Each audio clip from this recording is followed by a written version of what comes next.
जय श्री कृष्णा दोस्तों, आप सबका अपने चैनल पुण्य धर्म में स्वागत है। आज इस वीडियो में आप सब जानेंगे कि देव उठनी एकादशी का व्रत कब रखा जाएगा, एकादशी का संपूर्ण नियम क्या है और इस दिन हमें क्या करना चाहिए। सब कुछ आप सब इस वीडियो में जानेंगे। वीडियो में अंत तक अवश्य बने रहिएगा।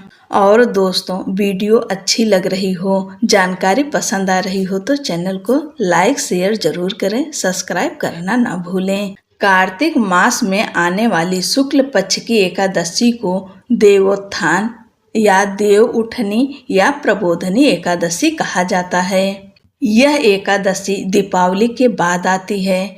आषाढ़ शुक्ल पक्ष की एकादशी को भगवान विष्णु देव शयन करते हैं और कार्तिक शुक्ल पक्ष की एकादशी के दिन उठते हैं, इसलिए इसे देवोत्थान या देव उठनी एकादशी कहा जाता है। मान्यता है कि देव उठनी एकादशी के दिन भगवान विष्णु क्षीर सागर में 4 माह शयन के बाद जागते हैं। भगवान विष्णु के शयन काल के 4 मास में विवाह आदि मांगलिक कार्य नहीं किए जाते हैं, इसलिए देवोत्थान एकादशी पर भगवान श्री हरि के जागने के बाद शुभ तथा मांगलिक कार्य शुरू होते हैं। इस दिन तुलसी विवाह का आयोजन भी किया जाता है। देव उठनी एकादशी व्रत और पूजा विधि। देव उठनी एकादशी के दिन भगवान विष्णु का पूजन और उनसे जागने का आह्वान किया जाता है। इस दिन क्या करना चाहिए? इस दिन प्रातःकाल ब्रह्म मुहूर्त में उठकर स्नान करें और स्वच्छ शुद्ध वस्त्र धारण करके भगवान सूर्य देव की पूजा करें। भगवान विष्णु का ध्यान करके व्रत का संकल्प लेना चाहिए। मंदिर की साफ सफाई कर लें। अगर आपके घर में आंगन है तो वहाँ की साफ सफाई करें। आंगन में भगवान विष्णु के चरणों की आकृति बनाना चाहिए। एक ओखली में गेरू से चित्र बनाकर फल, मिठाई, बेर, सिंघाड़े, ऋतुफल और गन्ना उस स्थान पर रखकर उसे डलिया से ढांक देना चाहिए। इस दिन रात्रि में घरों के बाहर और पूजा स्थल पर दिए जलाना चाहिए।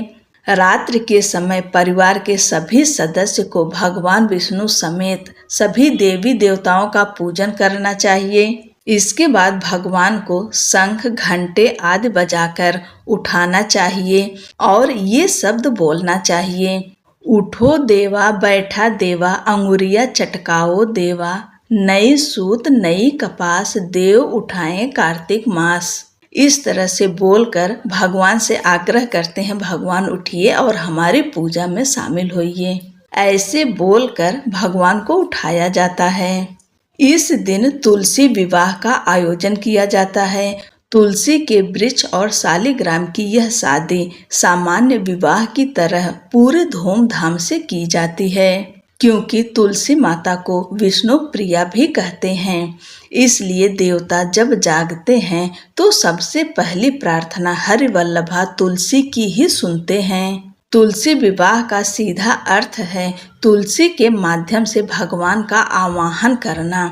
शास्त्रों में कहा गया है कि जिन दंपतियों की कन्या नहीं होती वे जीवन में एक बार तुलसी माता का विवाह करके कन्यादान का पुण्य अवश्य प्राप्त करें। आइए अब जानते हैं कि एकादशी तिथि कब शुरू होगी और व्रत किस दिन रखना है। कार्तिक माह के शुक्ल पक्ष की एकादशी तिथि प्रारंभ होगी 1 नवंबर 2025 को सुबह 9:11 पर और एकादशी तिथि समाप्त होगी 2 नवंबर 2025 को सुबह 7:31 पर। इस बार भी एकादशी 2 दिन मनाई जाएगी। भक्तों के मन में कंफ्यूजन जरूर है कि किस दिन व्रत रखना उत्तम रहेगा। आपको बता दें कि जो 1 तारीख की एकादशी है वह 9 बजे से प्रारंभ हो रही है, 9 बजे के बाद, तो इसलिए वह 10वें युक्त एकादशी होगी और हमें 10वें युक्त एकादशी का व्रत नहीं करना चाहिए। और 2 नवंबर को भले ही सुबह 7:31 पर एकादशी समाप्त हो जा रही है, लेकिन हमें 2 नवंबर को ही व्रत रखना है। एकादशी का व्रत दशमी युक्त नहीं रखा जाता है। जब भी इस तरह से व्रत 2 दिनों का होता है तो हमें दूसरे दिन का चयन करना चाहिए और हम सब 2 नवंबर 2025 और दिन रविवार का है। इसी दिन हम सब एकादशी का व्रत रखेंगे। अगर आपके गुरु या फिर आपके आसपास 1 तारीख की एकादशी मनाई जा रही हो तो आप मना सकते हैं। जो भी भक्त एकादशी का व्रत नहीं रखते हैं, मतलब कोई भी एकादशी का व्रत नहीं रखते हैं, वह देवोत्थानी यानी देव उठनी एकादशी का व्रत रख सकते हैं। यह एकादशी बहुत बड़ी एकादशी होती है, इसे आप सब जरूर रखिए। यदि व्रत नहीं रख सकते तो कम से कम आज के दिन चावल, प्याज, लहसुन, मांस, मदिरा, बासी भोजन आदि बिल्कुल ना खाएं। इन सब से बचें। शुद्ध सात्विक भोजन करें और हल्का भोजन करें। जैसे कि आप सब जानते ही हैं कि एकादशी व्रत का नियम 3 दिनों का होता है, दशमी, एकादशी, द्वादशी। जो लोग 1 नवंबर को व्रत रखेंगे उनका व्रत का नियम 31 अक्टूबर से ही शुरू हो जाएगा। वह दशमी का नियम 31 अक्टूबर को करेंगे और 1 नवंबर को व्रत रखेंगे। और वहीं जो लोग 2 नवंबर को व्रत रखेंगे उनका दशमी का नियम 1 नवंबर को होगा। दशमी के दिन शुद्ध सात्विक भोजन करते हैं। उसमें लहसुन, प्याज, मांस, मदिरा, बैगन, मूली, मसूर की दाल ये सब चीज़ें नहीं खाते हैं और शाम के समय सूर्यास्त से पहले ही भोजन कर लेते हैं। सूर्यास्त के बाद भोजन नहीं करते हैं, यानी नमक और अन्न का सेवन नहीं करते हैं। सूर्यास्त के बाद में आप फलाहार ले सकते हैं, दूध वगैरह ले सकते हैं। इसके बाद एकादशी के दिन सुबह जल्दी उठेंगे, ब्रह्म मुहूर्त में उठ जाइए और आज के दिन गंगा जल मिलाकर स्नान करें। भगवान सूर्य देव को अर्घ्य दें और अपने घर के मंदिर की साफ सफाई करके धूप दीप प्रज्वलित करके व्रत का संकल्प लें।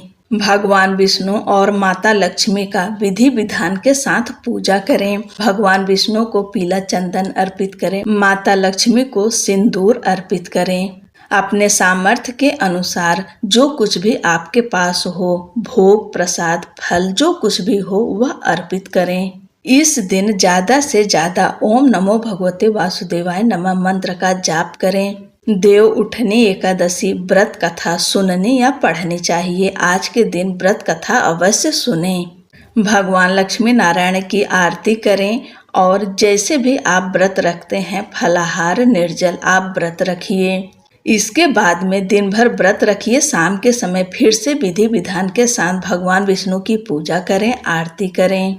अब जो लोग 1 तारीख को व्रत रखेंगे वह तुलसी माता का विवाह तो आज के दिन कर सकते हैं, लेकिन जो भक्त 2 तारीख को व्रत रखेंगे, 2 नवंबर को दिन रविवार का है, रविवार के दिन तुलसी माता की पूजा नहीं की जाती है, उनको छुआ नहीं जाता है।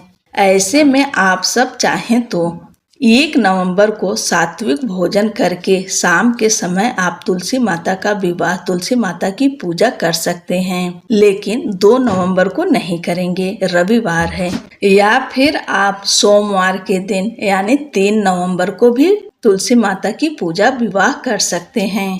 एकादशी से लेकर पूर्णिमा तक आप कभी भी तुलसी माता की पूजा विवाह कर सकते हैं। आप देख लीजिएगा आपके घर की परंपरा क्या है, उसी अनुसार आप तुलसी माता का विवाह करिए। अब जानते हैं पारण का शुभ समय। जो लोग 1 नवंबर को व्रत रखेंगे उनका व्रत का पारण 2 नवंबर को होगा। उस दिन व्रत पारण का शुभ समय है दोपहर में 1:11 से लेकर दोपहर 3:23 तक। इस बीच आप सब व्रत खोल सकते हैं और इस दिन हरिवासर समाप्त होने का समय है दोपहर 12:55 पर।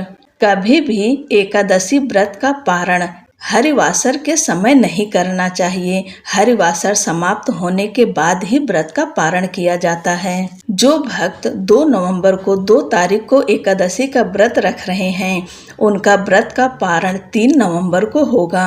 उस दिन व्रत पारण का शुभ समय है सुबह 6:34 से लेकर सुबह 8:46 तक। इस बीच आप सब अपना व्रत खोल लीजिए और द्वादशी के दिन आप सब बार बार भोजन ना किया करिए, सिर्फ 2 ही बार भोजन करेंगे। एक बार जब आप अपना व्रत खोलेंगे तब अच्छे से भोजन कर लीजिए और दूसरी बार रात्रि के समय भोजन करेंगे। दिन भर बार बार हाथ और मुंह जूठा नहीं करना चाहिए। दिन में आप फलाहार ले सकते हैं, फल की चीजें, दूध, चाय वगैरह जो कुछ लेना चाहें ले सकते हैं, लेकिन अन्न और नमक का सेवन 2 ही बार करेंगे।